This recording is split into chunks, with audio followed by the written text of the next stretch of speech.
मैंने आपको कि मैंने एक रॉड रख दी बेटा ऐसी, ये लटका दी ऊपर से, आप ऐसा समझो।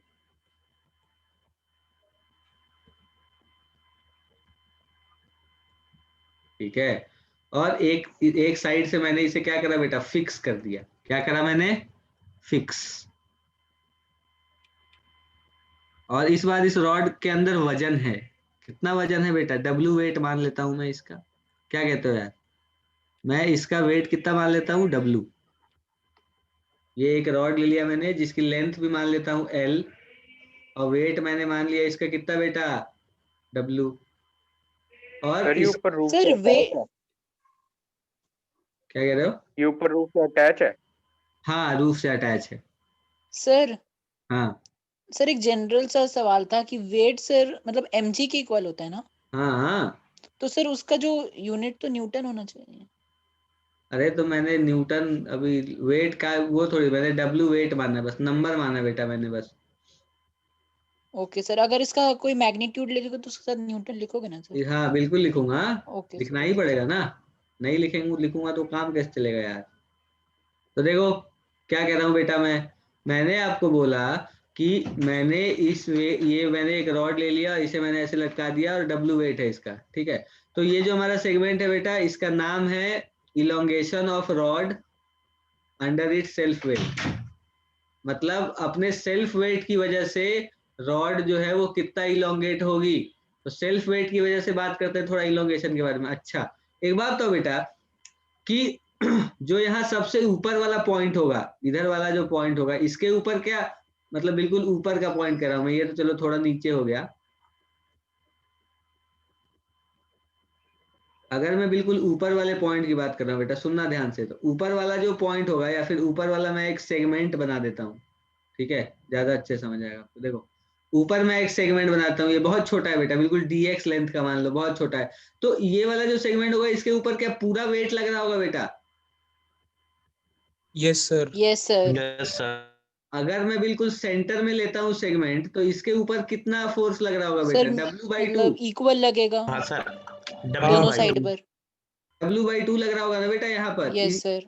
क्योंकि जो वजन जो फोर्स इस पर लगा रहा है वो कौन लगा रहा है, बस ये वाला वेट लगा रहा है ना बेटा। Yes sir, half weight. बिल्कुल, ये हाफ वाला जो वेट है वही लगा रहा है। तो यस सर। तो हम क्या करते हैं बेटा कि हम मतलब हमें कैलकुलेट करना है कि इसके खुद के वजन की वजह से इसका कितना इलोंगेशन होगा।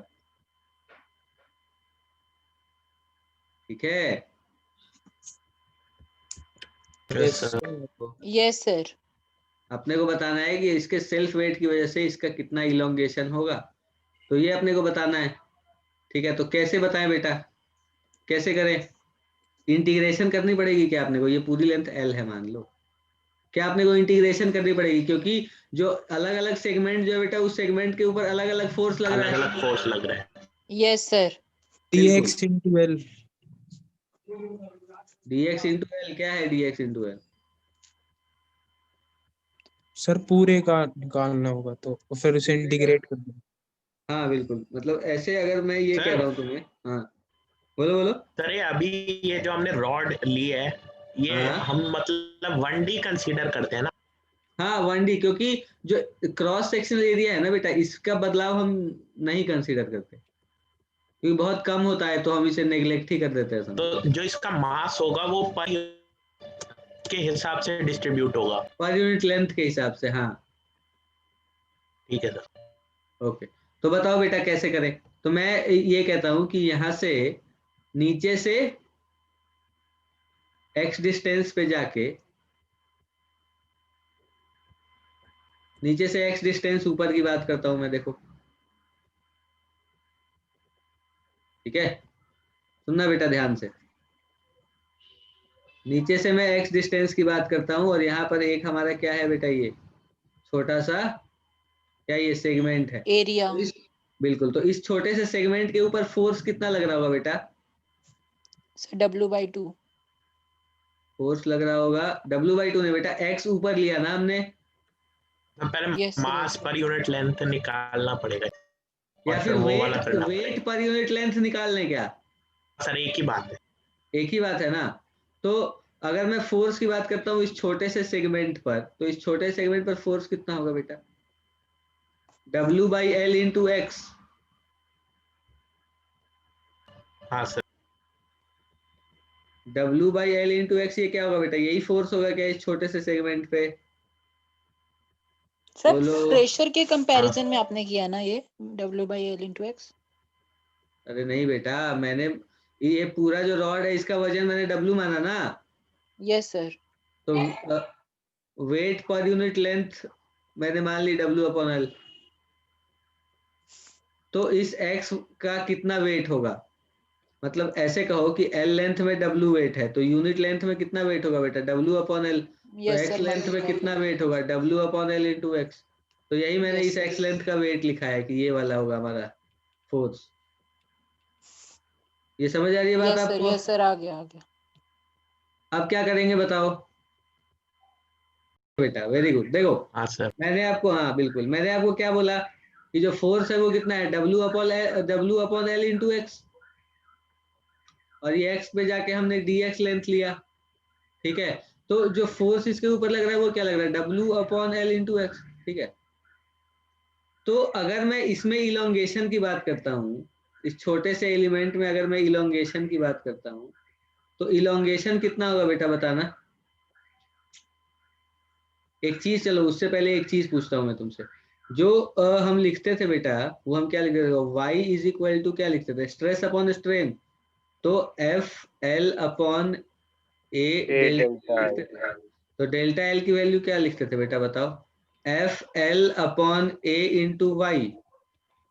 Yes sir. ये डेल्टा हाँ एल है ना, सर। इलोंगेशन जिसे हम कहते हैं। हाँ सर।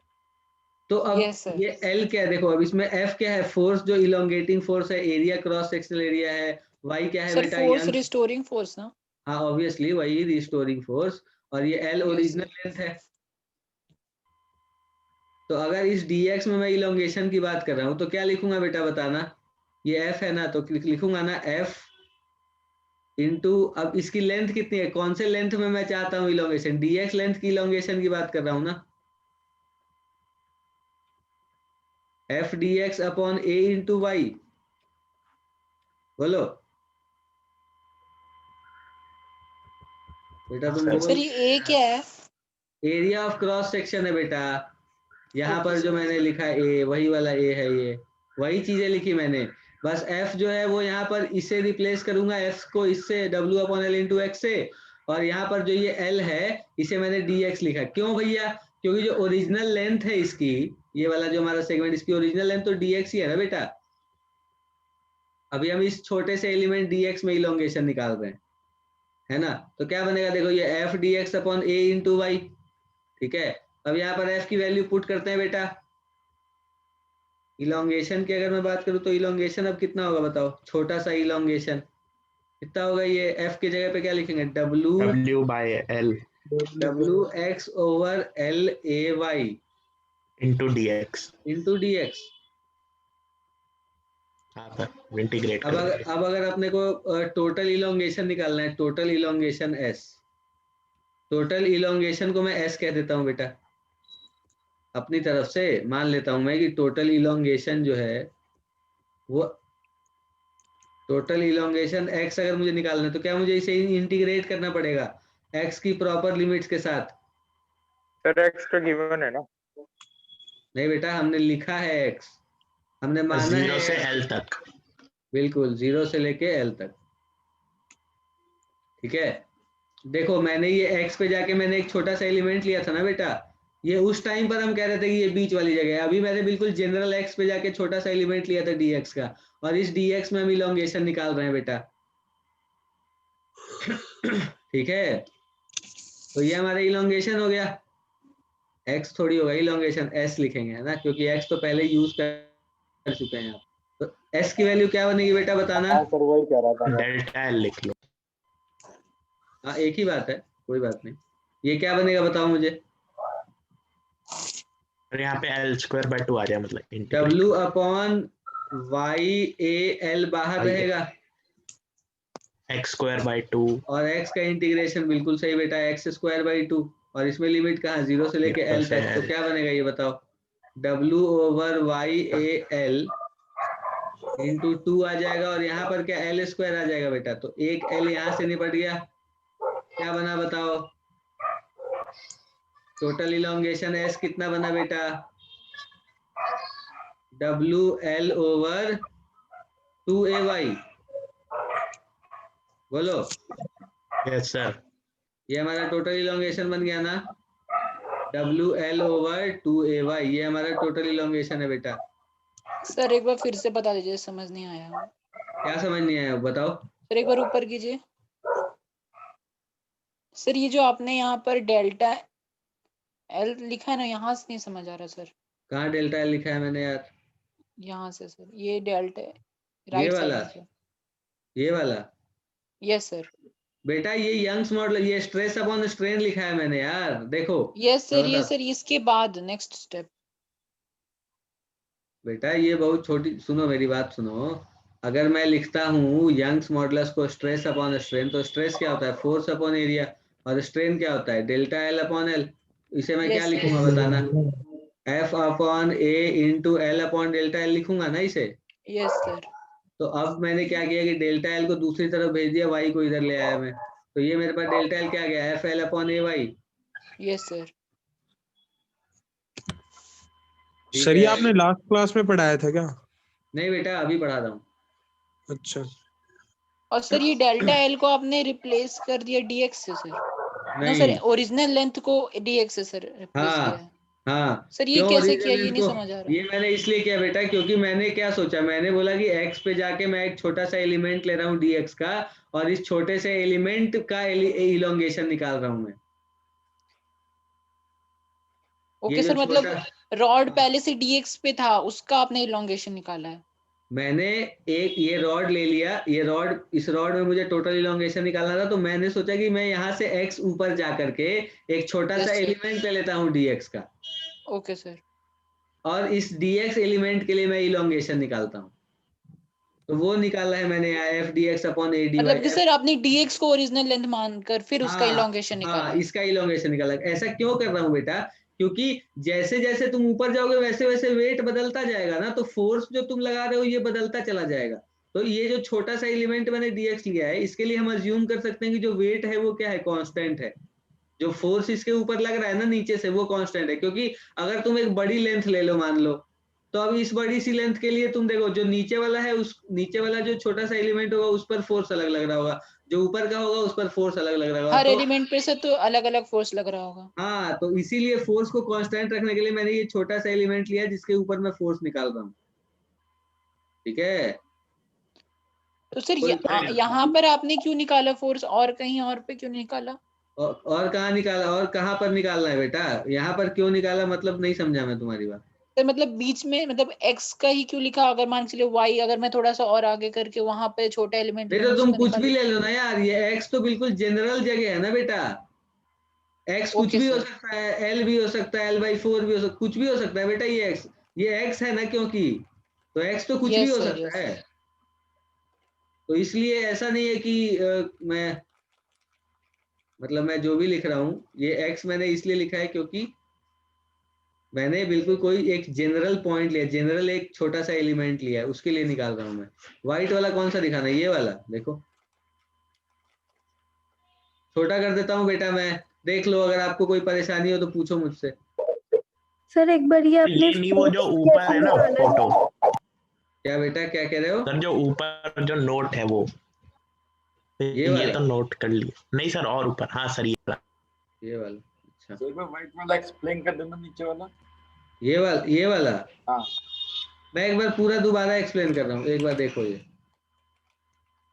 देखो बेटा, बेटा दोबारा लिख लेना है ना, 2 मिनट मैं दोबारा एक्सप्लेन कर रहा हूँ। देखो, मुझे रॉड का इलोंगेशन चाहिए था, मैंने क्या किया कि मैंने एक रॉड ले लिया, और इसका वजन है बेटा, इस रॉड में मास है, और मैंने इस रॉड का वेट W मान लिया था बेटा, इस पूरे रॉड का जो वेट है ना वो मैंने W मान लिया था अपनी तरफ से। ठीक है, तो ये जो W वेट है, ये, अब अगर मैं इस रॉड को कंसीडर करता हूँ, आप सोच के देखो, देखो यहाँ बना रहा हूँ फोटो दोबारा से, अगर आप इस रॉड को सोचो बेटा, तो इस रॉड का जो अलग अलग एलिमेंट होगा उस पर मैं कह सकता हूँ क्या कि अलग अलग फोर्स लग रहा होगा। तो अलग अलग फोर्स Yes, लग रहा होगा sir. तो अलग अलग इलोंगेशन होगा। तो जो इसका Yes, sir. ऊपर वाला जो पॉइंट होगा बेटा, आप सोच के देखो एक चीज कि जो इस रॉड का सबसे ऊपर वाला पॉइंट होगा, ऊपर वाला जो एलिमेंट होगा, इसके ऊपर क्या पूरा रॉड नीचे का फोर्स लगा रहा होगा? Yes, sir. अगर मैं कहीं नीचे का पॉइंट लूंगा तो इसके ऊपर जो फोर्स लगा रहा है वो नीचे का रॉड लगा रहा होगा क्या बेटा? Yes, sir. कि ऊपर का रॉड तो इस पर कोई फोर्स लगाएगा नहीं, बताओ लगाएगा Yes, क्या? sir. नीचे No, वाला बस sir. लगाएगा। अगर मैं इस वाले ये वाला एलिमेंट ले लूं तो इसके ऊपर भी बस नीचे वाला लगाएगा फोर्स। Yes, sir. तो मैं कह सकता हूँ क्या कि जो मेरा ये वाला पॉइंट है, ये वाला जो रॉड है मेरा, इसका जो ये इस रॉड के ऊपर ये वाला फोर्स लगाएगा इसके ऊपर, और इसके ऊपर कौन लगाएगा बेटा? ये पूरा Yes, ये वाला yes. भाग फोर्स लगाएगा, और यहाँ पर ये वाला जो एलिमेंट है इसके पूरा ऊपर रॉड लगा देगा. इसके ऊपर पूरा रॉड फोर्स लगा रहा होगा, Yes, है ना? sir. तो अगर मैं इसे 1 कह देता हूँ, इसे 2 कह देता हूँ, इसे 3 कह देता हूँ, तो ये वाला जो मैंने बनाया ये 1 के लिए बनाया, ये वाला जो मैंने बनाया ये 2 के लिए, और ये वाला जो मैंने बनाया ये किसके लिए? 3 के लिए। तो इतना वजन इस पर फोर्स लगा रहा होगा, ठीक है? तो मैंने क्या बोला बेटा कि अगर मैं इसके छोटे छोटे एलिमेंट्स का, अब देखो जैसे यहाँ पे अलग फोर्स लग रहा है, अब इसके जस्ट नीचे वाला एलिमेंट ले लोगे बेटा तो उस पर भी अलग फोर्स लग रहा होगा, फिर उसके जस्ट नीचे वाला लोगे उस पर भी अलग फोर्स लग रहा होगा, तो अलग अलग एलिमेंट के लिए अलग अलग फोर्स लग रहा होगा। तो मतलब मैं ये कह सकता हूँ ना कि अगर मैं इस रॉड को बिल्कुल छोटे छोटे पार्ट्स में डिवाइड कर दूं और फिर मैं उनके इलोंगेशन, सबके इलोंगेशन निकाल के अगर मैं सम कर दूं तो मेरे पास टोटल इलोंगेशन आ जाएगा ना बेटा? Yes, sir. तो यही किया है मैंने एक जनरल एलिमेंट ले लिया, क्योंकि अब देखो टोटल अगर सम करना होता है अपने को तो उसके पास अपने पास एक ही Integrate करते हैं. इंटीग्रेशन, बिल्कुल इंटीग्रेशन क्या है? सम ही तो है बेटा, एक तरह से देखा जाए Yes, तो। sir. बिल्कुल। तो मैंने क्या किया कि मैंने x पे जाके एक छोटा सा एलिमेंट ले लिया dx का, ये जो एलिमेंट है इसकी विड्थ dx मानी मैंने, ठीक है? तो यहाँ नीचे से x ऊपर जाके मैंने ये छोटा सा एलिमेंट ले लिया dx का। अब इस dx का वजन निकालना है मुझे, मतलब इस dx के ऊपर कितना फोर्स लग रहा है ये निकालना है मुझे। तो कितना लग रहा होगा बेटा? ये इसके नीचे जितना वजन होगा उतना ही लग रहा होगा ना? Yes, sir. तो ये नीचे का वजन मैं कैसे निकालूं? तो मैंने बोला कि यार जो अगर टोटल लेंथ L है तो मैंने देखा कि वजन W है। हाँ सर, X पे निकाल दिया. अगर यूनिट लेंथ होगी तो वजन कितना होगा? W/L। Yes, sir. तो x लेंथ में कितना वजन होगा? W/L × x। यही होता है ना बेटा? Yes, कि sir. अब Yes, मान sir. लो मैंने सेब खरीदा बाजार से, मैंने बाजार से सेब खरीदा 100 रुपए में 5। ऐसा सोचो, मैंने बाजार से 100 रुपए में 5 सेब खरीदा। तो ये वाला जो मेथड मैंने यहाँ लगाया ना बेटा, इसे हम यूनिटरी मेथड कहते हैं, ठीक है? और ऐसा कैसे होता है कि मैंने 5 सेब खरीदा 100 रुपए में, अगर मुझे 10 सेब खरीदने हैं तो मुझे कितने पैसे चाहिए? तो तुम तो सीधा सीधा कह दोगे 200। लेकिन ये चीज आती कहाँ से है? आती है यूनिटरी मेथड से। आपने बचपन में पढ़ा होगा कि 5 सेब का दाम अगर 100 रुपया है तो एक सेब का दाम कितना होगा बेटा? 100/5। तो 6 सेब का दाम कितना होगा? 100/5 × 6। यही होता था ना? 20 सेब का दाम कितना होगा? 100/5 × 20। यही ऐसे ही होगा ना? यही तो होता है यार। तो Yes, sir. ऐसा ही मेथड मैंने यहाँ भी लगाया, ठीक है? मैंने क्या बोला कि L लेंथ में जो है वो कितना वजन है बेटा? W। तो यूनिट लेंथ में कितना वजन होगा? W/L। तो x लेंथ में कितना वजन होगा? W/L × x। तो यहाँ से मैंने बोला कि यहाँ पर ये नीचे का जो है, ये वाला जो बेटा बनाया हुआ है, ये वाला देखो, ये वाला जो पूरा है यहाँ पे रॉड, इस रॉड का वजन कितना है? W/L × x। तो ये वाला जो एलिमेंट है बेटा, इसके ऊपर फोर्स तो यही लगा रहा होगा ना, W/L × x। Yes, sir. तो अब इस छोटे से एलिमेंट में इलोंगेशन निकाल रहा हूँ बेटा मैं, और वो कहाँ से निकाल रहा हूँ? यहाँ से। जो छोटा सा मतलब ऐसे अगर मैं इलोंगेशन की जो हम बात करते हैं तो वो होता क्या है? Yes, sir. Yes, sir. आ गया है. Into original length divided by cross sectional area into Young's modulus. यही होता है ना? तो ये जो इलोंगेशन मैंने लिखा बेटा, ये इलोंगेशन छोटा सा, इस dx एलिमेंट में जो इलोंगेशन होगा वो मैंने लिख दिया f dx/a × y। f × original length, ये जो एलिमेंट है इसकी लेंथ तो dx ही है ना बेटा, original length, area a cross section y Young's modulus. फिर उसके बाद मैंने क्या किया बेटा? f को W/L × x से रिप्लेस किया, क्योंकि इस एलिमेंट पे जो फोर्स लग रहा है वो कौन सा लग रहा है? W/L × x ही लग रहा है, इसलिए मैंने उसे रिप्लेस कर दिया, है ना? W/x × L से। देखो कहाँ गया, W by L into x से मैंने इसे रिप्लेस कर दिया, अब ये बन गया मेरा। अब ये तो छोटा सा इलोंगेशन है इस dx एलिमेंट का, अगर मुझे पूरा इलोंगेशन निकालना है तो क्या मुझे इसे इंटीग्रेट करना पड़ेगा x की प्रॉपर लिमिट के साथ। तो x की लिमिट कहाँ से कहाँ तक होगी बेटा, 0 से लेकर के l तक, क्योंकि यहाँ का एलिमेंट भी इलोंगेट हो रहा होगा, सबसे नीचे वाला एलिमेंट भी इलोंगेट हो रहा होगा। यस, 0 से l तक। 0 से लेके l तक लिख दी। हाँ सर ये dx मल्टीप्लाई क्यों हुआ? यार बेटा ये dx एलिमेंट, ये जो एलिमेंट है इसकी लेंथ है ना dx, हाँ सर। तो जो हम ये डेल्टा लिखते हैं वो क्या लिखते हैं, force into original length upon area of cross section into Young's modulus, यही तो लिखते हैं इलोंगेशन। तो इस ये जो एलिमेंट है इसमें इलोंगेशन निकाल रहे हैं ना, तो इसकी ओरिजिनल लेंथ लिखेंगे ना, तो वो ओरिजिनल लेंथ तो dx ही है। Okay sir. तो अभी हमारे पास क्या बन गया बताओ, अब हमने इसे इंटीग्रेट, ये हमने इलोंगेशन निकाला, छोटा सा इलोंगेशन, फिर पूरा इलोंगेशन निकालने के लिए मुझे इसे इंटीग्रेट करना पड़ेगा, x की लिमिट 0 से l, तो वो मैंने इंटीग्रेट कर दी, तो मेरे पास टोटल इलोंगेशन कितना आ गया बेटा, WL/2ay।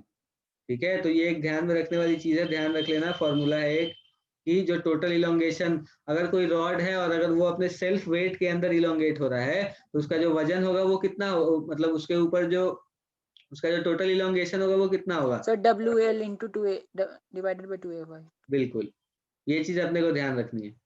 सर समझ आई थोड़ा बात, zoom out कर दिया बेटा सर जूम आउट। इसमें जो A है वो एरिया ऑफ एलिमेंट है या एरिया ऑफ रॉड है? एरिया ऑफ क्रॉस सेक्शन है बेटा, ये जो रॉड है ना, ये जो Yes, रॉड है ना, इस रॉड का जो यहाँ पर क्रॉस सेक्शनल एरिया होगा ना, यस वो सर। वही होता है ना, वही होता है ना F/A में जो A होता है। Yes sir. हाँ तो ये वही वाला है।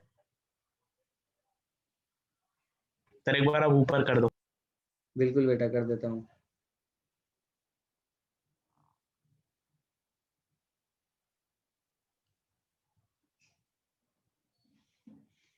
लिख लो।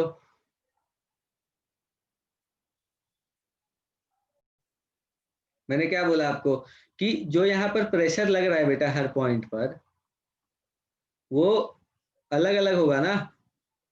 अगर Yes, ऐसा yes. कह देता मैं कि हर पॉइंट से प्रेशर सेम, अगर हर पॉइंट पर फोर्स प्रेशर अगर सेम है तो हर पॉइंट पर फोर्स भी सेम होगा, तो इसके ऊपर तो नेट फोर्स ही जीरो हो जाता ना बेटा, अगर हर तरफ से प्रेशर बराबर होता तो यस सर। नेट फोर्स ही जीरो हो जाता है इसके ऊपर, तो फिर इसमें कोई कॉम्प्रेशन वगैरह थोड़ी आता बेटा। तो कॉम्प्रेशन आ किसकी वजह से रहा है, यही प्रेशर डिफरेंस की वजह से ही आ रहा है ना, इसलिए मैंने डीपी बताया था तुम्हें। ठीक है, कि जो हमारा बल्क मॉडुलस होता है वो क्या होता है, -V/dP/dV, यही बताया था ना बेटा मैंने। Yes sir. तो जब बहुत मुश्किल मुश्किल सवाल करोगे ना बेटा, तो उस समय पर तुम्हें ये तुम्हारा ये इस्तेमाल होगा। ठीक है, V/dP/dV। ठीक है, चलो आगे बढ़ते हैं बेटा। देखो ये भी मैं तुम्हें बता चुका हूँ, मॉडुलस ऑफ रिजिडिटी भी बता चुका हूँ बेटा मैं तुम्हें। ये देखो Yes, tan yes. पाई है ना, मॉडुलस ऑफ रिजिडिटी बता दिया था मैंने तुम्हें। ठीक है, सर थोड़ा पिछले वाला पेज दिखाइएगा, इससे उसका स्क्रीनशॉट ले लेता हूँ। ले लो बेटा। देखो बेटा मैं थोड़ी सी बात कर रहा हूँ आपसे स्ट्रेस स्ट्रेन डायग्राम की। ठीक है, तो देखो बेटा यहाँ पर जो मैंने ये ग्राफ बनाया इसमें क्या क्या रिप्रेजेंट हो रहा है, तो एक तरफ रिप्रेजेंट हो रहा है तुम्हारा इधर स्ट्रेस, ठीक है, और दूसरी तरफ जो रिप्रेजेंट हो रहा है वो हो रहा है स्ट्रेन। ठीक है, स्ट्रेस स्ट्रेन कर्व कहते हैं इसे हम, है ना, कि कोई भी बॉडी, किसी बॉडी के ऊपर अगर आप फोर्स लगाओ तो स्ट्रेस, मतलब अगर आप स्ट्रेस चेंज कर रहे हो तो स्ट्रेन कैसे चेंज हो रहा है। ठीक है, तो देखो हमें क्या बताया गया बेटा, हमें ये कहा गया कि शुरू में क्या होता है कि स्ट्रेस जो होता है वो प्रोपोर्शनल होता है स्ट्रेन के। हमने अभी पढ़ा ना बेटा हुक्स लॉ में, कि हुक्स लॉ हमें क्या कहता है सर कि stress is directly proportional to strain, और स्ट्रेस जो है वो डायरेक्टली प्रोपोर्शनल है स्ट्रेन के। तो अगर मैं इस, देखो बेटा इस पॉइंट को हम ए कह देते हैं और इस पॉइंट को हम बी कह देते हैं। ठीक है, तो स्ट्रेस जो है वो डायरेक्टली प्रोपोर्शनल है स्ट्रेन के, तो ए से लेकर के बी तक क्या होता है ना कि स्ट्रेस जो होता है वो डायरेक्टली प्रोपोर्शनल होता है स्ट्रेन के। तो हमारी जो एनालिसिस है, हम जो एनालिसिस करते हैं वो यहाँ से यहाँ तक ही करते हैं। इसके आगे के एनालिसिस हमारे कोर्स में है ही नहीं, ठीक है। तो इसीलिए तो देखो मैंने आपको बोला हुक्स लॉ क्या है। हुक्स लॉ क्या है बेटा? Stress is proportional to strain, बताया मैंने आपको। और फिर उसके बाद हम उसी के हिसाब से सारे काम कर रहे हैं। बताओ, जो भी हम इलोंगेशन sir. निकाल रहे हैं रॉड वगैरह का सब में, तो हम यही Constant अज्यूम put कर रहे हैं ना कर बेटा, बिल्कुल, कि स्ट्रेस अपॉन स्ट्रेन कांस्टेंट है, वो यंग्स मॉडुलस के बराबर है ना, यही करते हैं हम। तो हमारे सिलेबस में जो हमें पढ़ना है ना, वो यही पढ़ना है कि ए से लेकर के बी तक बॉडी जा रही है, तो स्ट्रेस जो है वो डायरेक्टली प्रोपोर्शनल है स्ट्रेन के, यहाँ से लेकर के यहाँ तक। अब स्ट्रेस स्ट्रेन कर्व जो हमारा बनाया गया ना, वो देखो कैसा बनाया गया, ऐसा कुछ,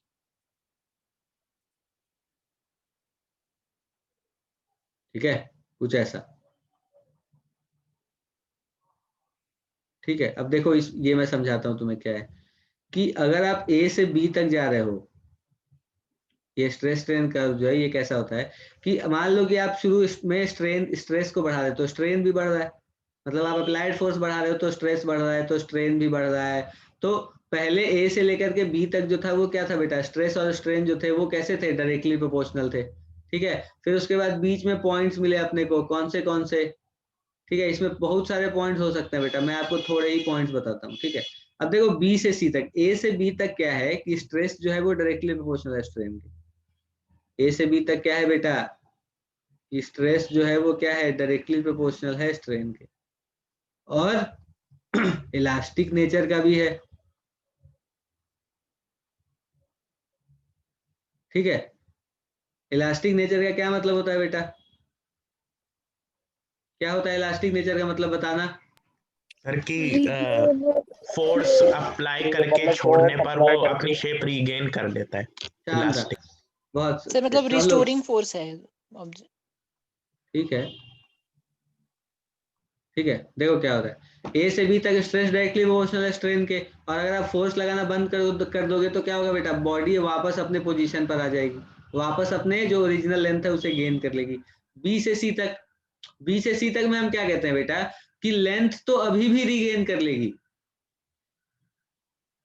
बी से सी तक हम क्या कहते हैं कि लेंथ तो ये अपनी ओरिजिनल लेंथ अभी भी रीगेन कर लेगी, लेकिन प्रोपोर्शनल नहीं है। बी से सी तक का जो बी से सी तक की जो जगह है ना, इसमें जो स्ट्रेस है और स्ट्रेन है डायरेक्टली प्रोपोर्शनल नहीं है, लेकिन बॉडी जो है वो अपनी इलास्टिक लिमिट में ही है, ठीक है। इलास्टिक लिमिट का क्या मतलब होता है? ये स्ट्रेस स्ट्रेन कर्व है बेटा, ये हम पढ़ रहे हैं स्ट्रेस स्ट्रेन कर्व, ठीक है। इस टॉपिक का नाम है बेटा स्ट्रेस स्ट्रेन कर्व। देखो लिख देता हूँ, स्ट्रेस स्ट्रेन कर्व। सर मतलब आप बॉडी को परफेक्टली इलास्टिक लिख रहे हो, मतलब बता रहे हो? हाँ, सी तक, सी तक,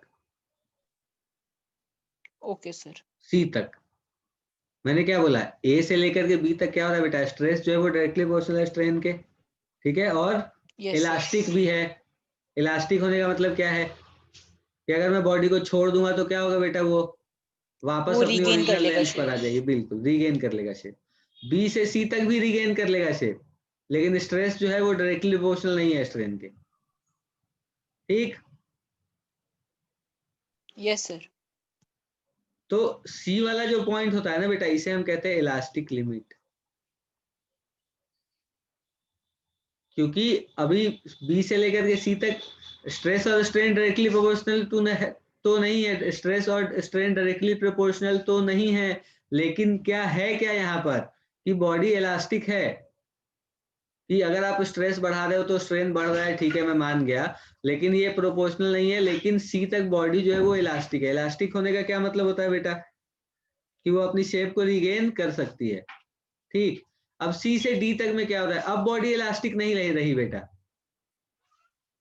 अब बॉडी जो है वो इलास्टिक नहीं रही, तो सी जो है हमारा वो इलास्टिक लिमिट का पॉइंट है, ठीक है। सी पर क्या होता है बेटा? बॉडी जो है सी तक इलास्टिक है, उसके बाद इलास्टिक नहीं है, सर उसके बाद बॉडी प्लास्टिक बन गई। हाँ सर सी तक अगर हमने मान लो स्ट्रेस दिया फिर छोड़ दिया तो वो एग्जैक्टली ए पर ही आ जाएगी वापस, हाँ, क्योंकि मतलब। फोर्स लगाना तुमने बंद कर दिया ना बेटा, तो रिस्टोरिंग फोर्स तो अब कुछ लगेगा नहीं।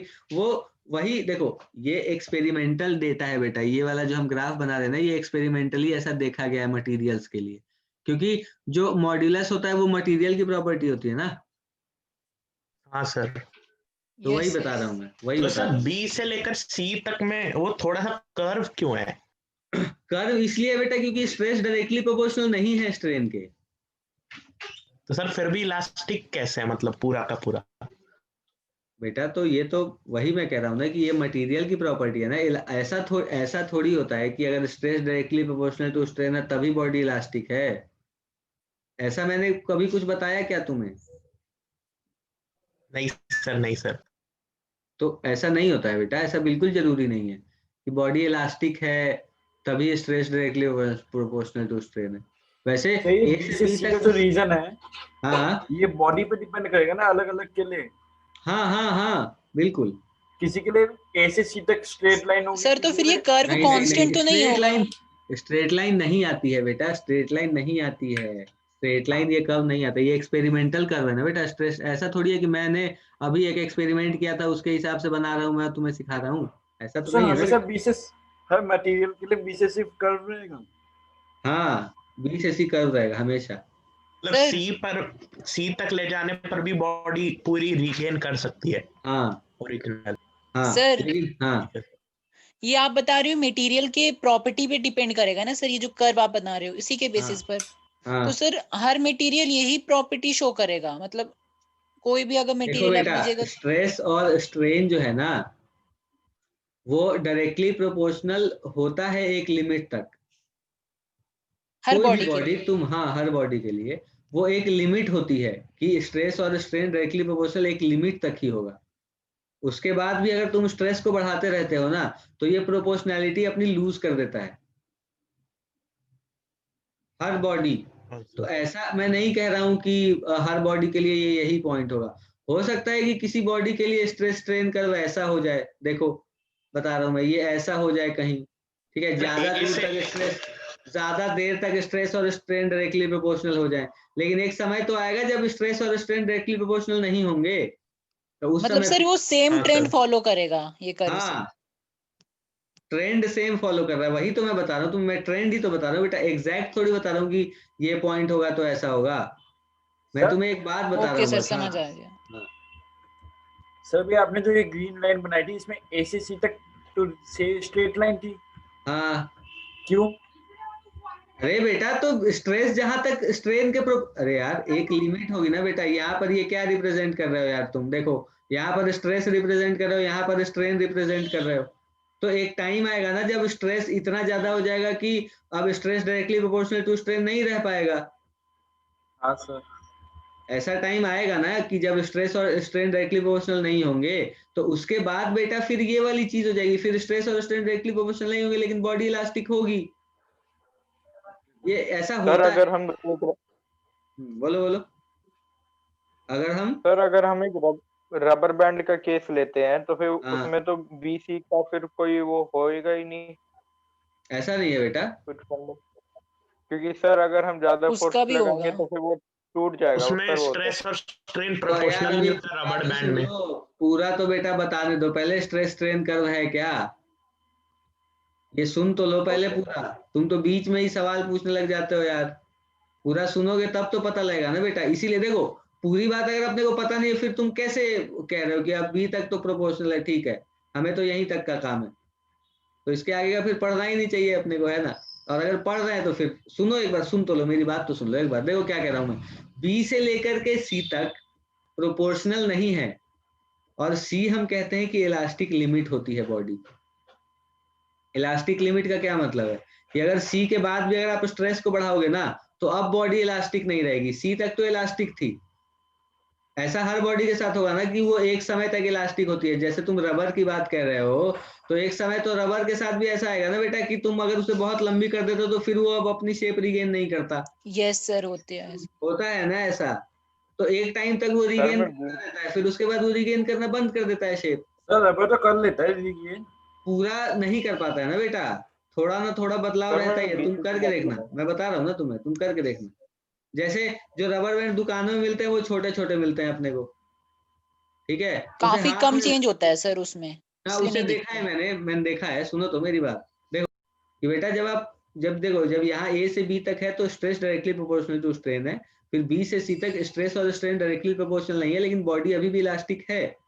फिर सी से डी तक क्या होता है कि अब सी के बाद बॉडी इलास्टिक नहीं है, ठीक है, अभी भी स्ट्रेस बढ़ाओगे तो स्ट्रेन बढ़ेगा, लेकिन होता ये है बेटा कि एक पॉइंट ऐसा आता है जिसके बाद अगर आप स्ट्रेस को थोड़ा भी बढ़ाओगे ना तो स्ट्रेन देखो बहुत ज्यादा बढ़ रहा है, मतलब स्ट्रेस देखो कितना बढ़ रहा है यहाँ सी से लेकर के डी तक में, देख रहे हो Yes, स्ट्रेन yes. कितना बढ़ रहा है, और देखो स्ट्रेन कितना बढ़ रहा है, ठीक है। ये डी तक होता है, सी से लेकर के डी तक कि अगर आप स्ट्रेस को बहुत ज्यादा मतलब बढ़ा रहे हो तो एक टाइम पर ऐसा होगा कि अगर आप स्ट्रेस को थोड़ा भी बढ़ाओगे ना बेटा तो स्ट्रेन जो है वो बहुत ज्यादा बढ़ जाता है, ठीक है। और उसके बाद भी अगर आप बढ़ाते रहोगे तो फिर एक समय ऐसा आएगा जब बॉडी जो है वो टूट जाएगी, ठीक है। बॉडी वो है ई पॉइंट है, ई पॉइंट को हम कहते हैं ब्रेकिंग या रप्चर पॉइंट कह देते हैं, ई को, इसे रप्चर पॉइंट कह देते हैं। ई से एफ तक का सिग्निफिकेंस पता है क्या आपने को बेटा? देखो मैं बता रहा हूँ, ई जो है बेटा, ई को हम कह देते हैं रप्चर पॉइंट, ठीक है, ई को हम रप्चर पॉइंट कह देते हैं। अब ये देखो ये वही हो रहा है ना बेटा, देखो स्ट्रेस बढ़ा रहे हैं, स्ट्रेन बढ़ रहा है बढ़ रहा है बढ़ रहा है बढ़ रहा है, फिर थोड़ा सा एक टाइम आया जब हमने देखा कि स्ट्रेस और स्ट्रेन डायरेक्टली प्रोपोर्शनल नहीं रहे बी से सी तक। सी इलास्टिक लिमिट है। हाँ सी इलास्टिक लिमिट है, देखो लिख देता हूँ मैं, यहाँ सब कुछ लिखा हुआ है बेटा इसमें वैसे तो, लेकिन फिर भी मैं लिख दे रहा हूँ। ए से बी तक क्या हो रहा है बेटा? So stress is directly proportional to strain. ठीक है, और सर बॉडी परफेक्टली इलास्टिक है।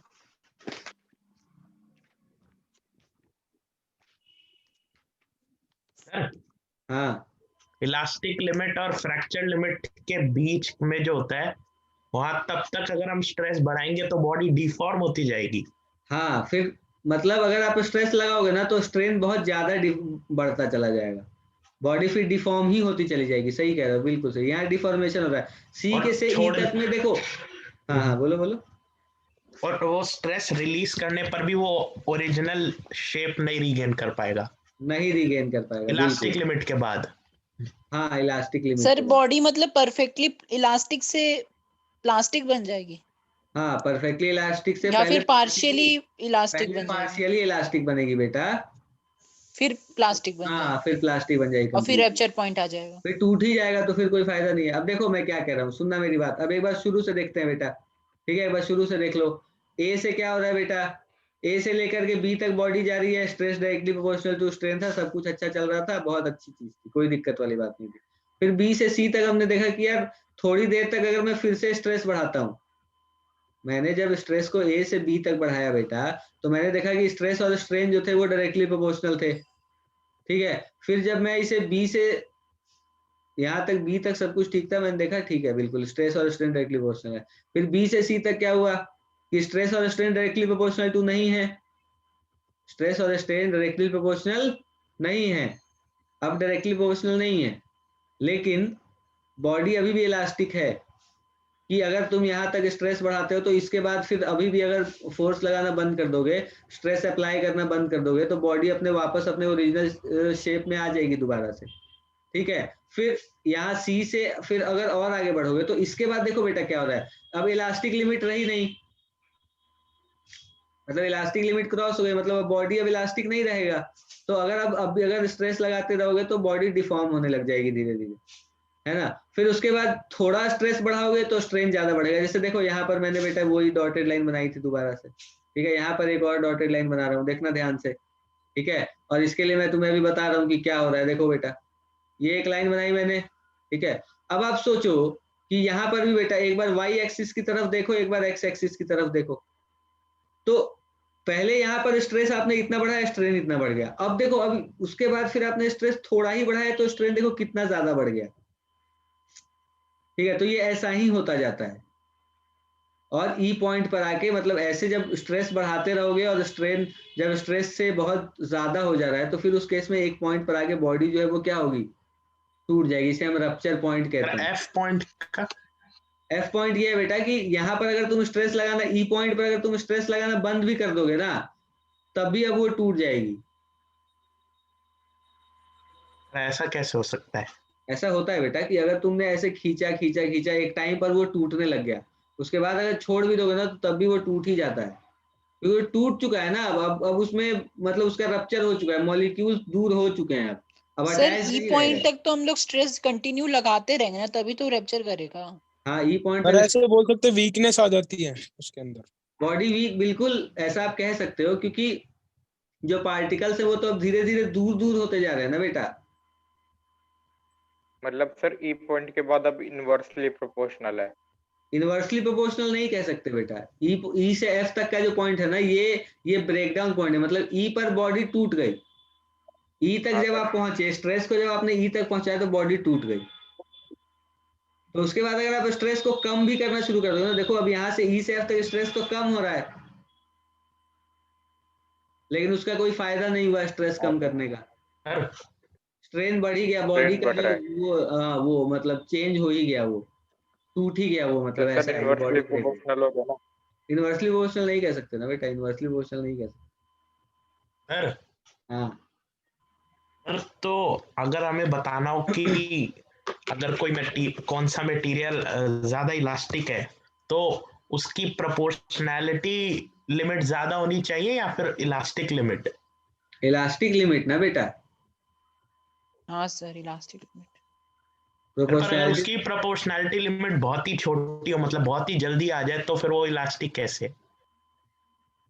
अगर प्रोपोर्शनैलिटी लिमिट बहुत जल्दी आ जाए तो फिर ये भी तो हो सकता है कि ये वाला एरिया बड़ा हो थोड़ा, stress directly proportional to strain नहीं हो पा रहा है, लेकिन बॉडी अभी भी इलास्टिक है कि स्ट्रेन ना एक जगह पर। ऐसे सोचो तुम, जैसे देखो मैं बताता हूँ तुम्हें, कोई बात नहीं, देखो यहाँ देखो बेटा, जैसे मैंने तुम्हें एक चीज बोली, ठीक है, कि एक बॉडी है जो एक यहाँ एक छोटे से स्ट्रेस के लिए, मतलब इस पॉइंट से लेकर के इस पॉइंट तक का जो स्ट्रेस है, इस यहाँ इस पॉइंट से लेकर इस पॉइंट तक के लिए बॉडी जो है वो कैसी है, स्ट्रेस प्रोपोर्शनल टू स्ट्रेन है।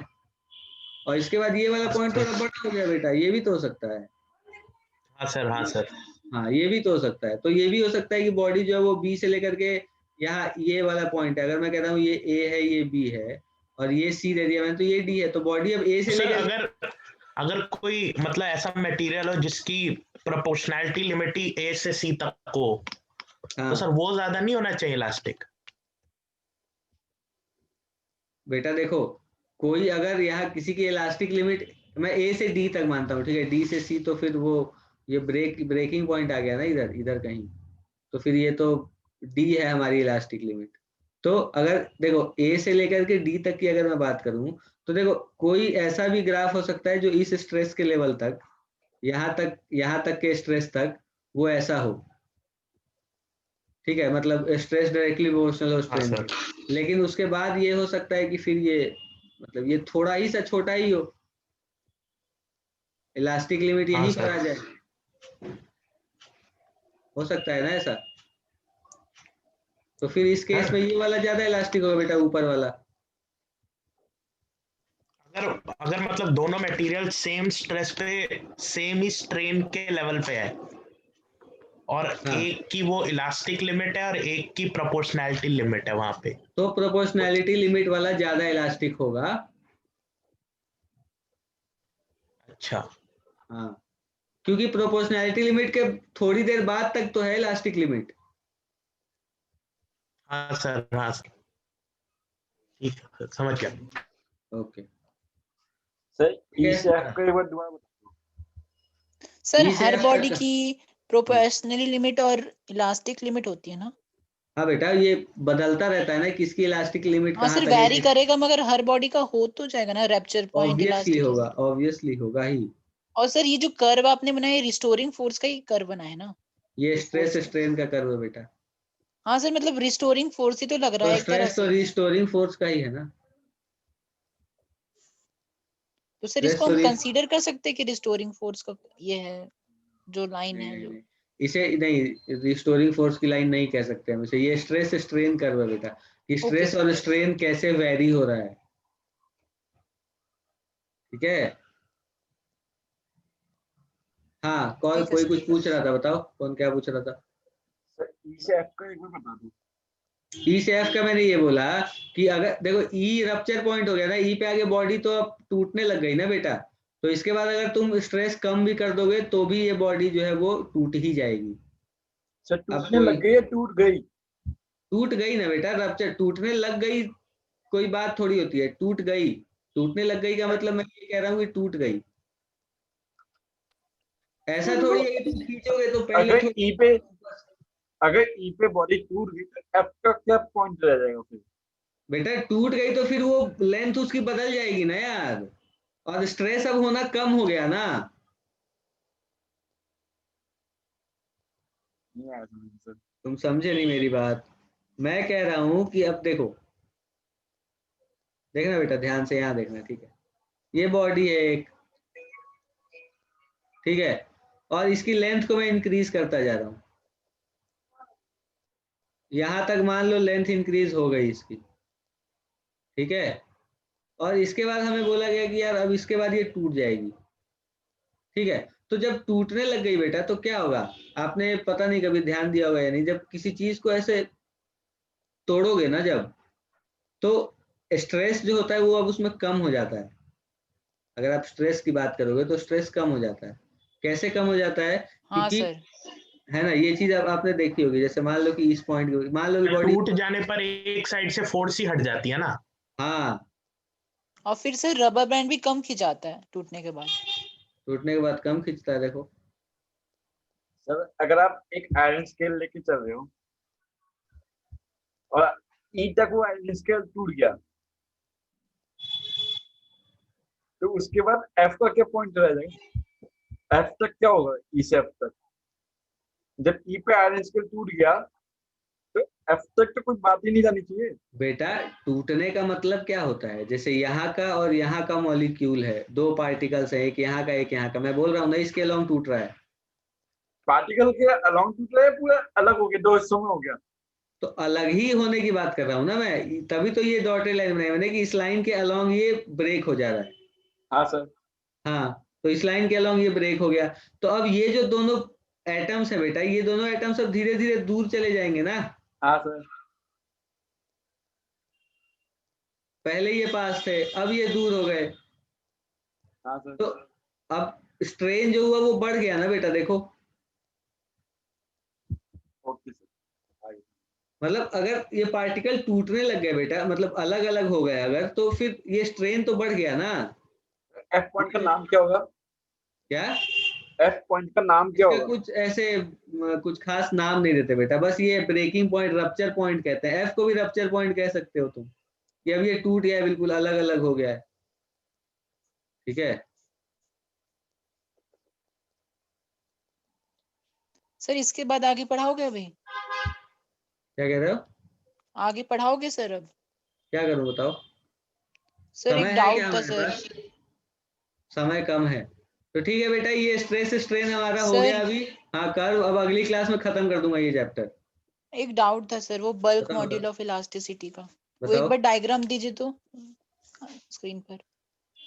हाँ सर ये वाले एक और, हाँ सर जो नोट्स में बल्क मॉड्यूल ऑफ इलास्टिसिटी का डायग्राम था ना। यही तो था यार। ठीक है सर, ये मैं पूछ लेता हूँ कि जैसे कि अगर हमने कोई कंटेनर में बॉल डाला तो उसमें प्रेशर के कारण वो थोड़ा पिचक जाता है, तो सर वो जो पिचकने के बाद जो उसका प्रेशर लगता है और पिचकने के पहले जो प्रेशर होता है, उसी को प्रेशर डिफरेंस को ही हम यहाँ पे लिखते हैं ना सर। तुम ऐसा कह दो कि नहीं बेटा, पिचकने से पहले और पिचकने के बाद को नहीं कहते प्रेशर डिफरेंस। प्रेशर डिफरेंस कहते हैं कि इसके ऊपर जो इधर से प्रेशर लग रहा है और इधर से प्रेशर लग रहा है, नेट प्रेशर का जो डिफरेंस है ना इस बॉडी के ऊपर, यस सर। वो कहते हैं हम कि यहाँ से कितना प्रेशर। अब मान लो कि ऐसा कोई है, ऐसे सोचो तुम कि मान लो मैंने कोई ऐसी वो ले ली, ठीक है, ऐसा कुछ ले लिया मैंने, और यहाँ से कोई प्रेशर लग रहा है, ठीक है, कुछ प्रेशर यहाँ से यस लग सर। रहा है, कुछ प्रेशर यहाँ से लग रहा है, मान लो, ठीक है।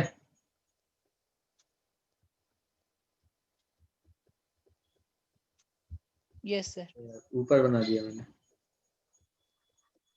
हाँ सर ये समझ आया। इसे हम ऐसे भी लिख सकते हैं बेटा, पता है क्या, डेल्टा पी को हम ये भी लिख देते हैं, मतलब अंदर जो प्रेशर है पी इन और यहाँ आउट बाहर जो प्रेशर है पी आउट, तो डेल्टा पी हम लिख देते हैं P out minus P in, ऐसे भी लिख देते हैं। मतलब सर जो बॉल पे प्रेशर लग रहा है पानी के हाँ द्वारा, बॉल, और जो हाँ अंदर पानी है का, हाँ और हाँ अंदर हाँ में जो प्रेशर लग रहा है उसका माइनस हो जाएगा, वो प्रेशर हाँ डिफरेंस कहलाएगा। हाँ हाँ हाँ। ओके सर, समझ आ ओके, गया। सर जरा सा बस रुकिएगा। बिल्कुल रुका हूँ। बाय बेटा, बाय तुषार बेटा, बाय बाय सर। बाय बेटा। सर मॉड्यूल अभी नहीं करेंगे ना? नहीं अभी नहीं करेंगे। Okay sir, bye. बाय बेटा।